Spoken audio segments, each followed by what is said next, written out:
महासागरांचे महत्व या धड्याचा आता आपण अभ्यास करत आहोत आणि या धड्याच्या पुढच्या विभागामध्ये आता आपण प्रवेश करतोय. चला तर मग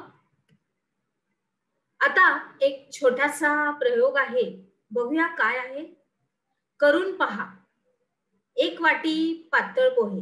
साहित्यामध्ये आपण काय काय घेणार आहोत बघा. एक वाटी पातळ पोहे, एक लहान चमचा तेल, त्याच्यानंतर एक छोटा कांदा, त्याच्यानंतर टोमॅटो चिरलेला आणि थोडंसं तिखट. हे सगळं सर्व साहित्य एकत्र करून मिसळायचंय. प्रत्येकानं चव घ्यायची. मग आता काय करायचं की उरलेल्या पोह्यामध्ये थोडंसं मीठ टाकायचंय आणि मग परत एकदा सगळं एकत्र मिसळायचं आणि मग परत त्या पोह्याची चव घ्यायची. आता आधी आपण ज्या पोह्याची चव घेतली न मीठ टाकता आणि जेव्हा मीठ टाकून आपण परत पोह्याची चव घेतली, या दोन्ही चवीमध्ये तुम्हाला कोणता फरक जाणवला आणि या पोह्यांना कोणत्या पदार्थामुळे चव आली? तसंच तुमच्या घरामध्ये हा पदार्थ हा कशासाठी वापरला जातो आणि हा पदार्थ कुठे तयार होतो याच्याबद्दल तुम्हाला चर्चा करायची. त्याच्यानंतर आता आपण आपल्या पुढच्या विभागात प्रवेश करतोय. त्याच्या अगोदर मला तुम्हाला आवर्जून सांगावंसं वाटतं की आपल्या पाठ्यपुस्तकामध्ये आपल्या महासागरांचं महत्व देताना आपण ह्या उपक्रमात जेव्हा पुढे पुढे जातोय तेव्हा आपल्याला एक पटकन एक असा प्रयोग दिला की मीठ. तर तुम्हाला तर माहितीये की मीठ कशामुळे होतं. ते तर समुद्रामुळे होतं, कारण आपला समुद्र असतो खारट आणि मग त्याची मिठागरं बनवून तिथूनच आपल्याला मीठ मिळतं. मग त्याच्या संदर्भातला हा एक छोटासा प्रयोग आहे, कृती आहे. पुढे जाऊया. आता अजून एक आहे की एका स्टीलच्या बशीमध्ये थोडंसं पाणी घ्यायचंय, थोडंसं पाणी.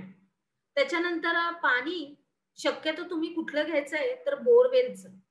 बोरवेल तर तुम्हाला माहीतच आहे, म्हणजेच कूपनलिका.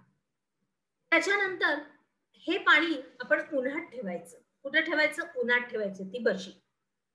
आता पाणी पूर्णपणे आटेपर्यंत ती बशी काढायची नाही, म्हणजे उन्हाने ती सुकली पाहिजे. आता पाणी पुन्हा आटल्यानंतर बशीचं निरीक्षण करायचंय, म्हणजे ते पाणी आटतं तेव्हा त्याचं तुम्ही निरीक्षण करायचंय. तुम्हाला काय दिसते ते तुम्ही सांगायचंय आणि त्या पदार्थाची तुम्हाला चव घ्यायची. त्या बशीमध्ये जे राहील ना पांढरं पांढरं कणाचं, तर त्याची तुम्ही चव घ्यायची आणि बघायचं की ते काय आहे. पुढे जाऊया. ह्याचं भौगोलिक स्पष्टीकरण तुम्हाला दिलं गेलेलं आहे की बशीतल्या पाण्याचं बाष्पीभवन होऊन पाण्याच्या जागेमध्ये सफेद रंगाचा थर हा साचलेला दिसेल. काय दिसेल? सफेद रंगाचा थर. आणि मग हा थर चवीला कसा असतो? खारट. कसा असतो? खारट आणि थोडासा तुरट. मग हे पाण्यातले काय असतात? क्षार असतात. काय असतात? पाण्यातले क्षार. म्हणून आपण जे पाणी पितो त्यामध्ये क्षाराचं प्रमाण हे अत्यंत कमी असतं आणि म्हणूनच महासागर, सागर किंवा समुद्र यांच्या पाण्यामध्ये क्षारांचं प्रमाण जास्त असतं आणि म्हणून ते पाणी चवीला खारट असतं. आलं लक्षात? पुढे जाऊया. आता तुम्हाला बघायचं इथे की जरा विचार करा. या फितीमध्ये तुम्हाला काय दिलंय बघा. नद्यांचं पाणी वाहत वाहत वाहत जाऊन शेवटी कुठं मिळतं? अर्थात तुम्हाला या प्रश्नाचं उत्तर माहिती आहे विद्यार्थी मित्रांनो. समुद्राला. आणि समुद्रात ज्वालामुखी होत असतील का? हो, होतात. समुद्रामध्ये ज्वालामुखी हे होतात. आता ते कसे होतात आणि काय होतं ते आता आपण आपल्या पुढच्या विभागामध्ये अभ्यासणार आहोत. चला तर मग पुढे जाऊया. आपण काय शिकलो या तुमच्या अंतर्गत आपण बघणार आहोत की महासागरातून मानव हा कोणत्या कोणत्या गोष्टी मिळवतो याचं उत्तर तुम्हाला लिहायचंय. अर्थात विद्यार्थी मित्रांनो, हे तर अगदी सार्वजनिक आणि अगदी स्वाभाविक असा प्रश्न आहे. तुम्हाला तर असं हसत-खेळत उत्तर येते की या पाण्यातून महासागराच्या आपल्याला कोणत्या कोणत्या गोष्टी मिळतात.